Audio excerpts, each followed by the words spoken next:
Isteri yang deraka pada suami tak sempat minta maaf sebelum suaminya meninggal. Bagaimana dengan dosanya terhadap suaminya?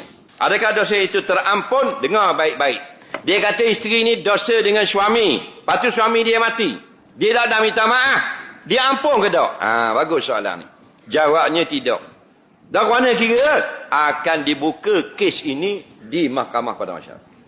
Jadi isteri ni dia tak ada minta maaf dengan laki dia mati, suami dia mati, dia tidak akan diampunkan. Mana kes ini tidak ditutup, akan dibicarakan di padang mahsyar, suami dia akan dipanggil dan dia akan dinaikkan kepada kandang wasalah isteri ni dan dia akan dibicara.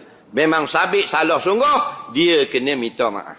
Suami dia maaf sesat, suami dia tak maaf, maka dia kena bayar dengan pahala. Habis pahala, suami dia akan beri dosa suami, bininya pikul, akhirnya tu rehat final, lepas dalam api neraka. Dan kalau isteri ni jahat dengan suami yang pertama, orang budi, dia deraka sungguh. Bila cerai, bini janda ni kahwin dengan orang dinu pula, orang pasir putih.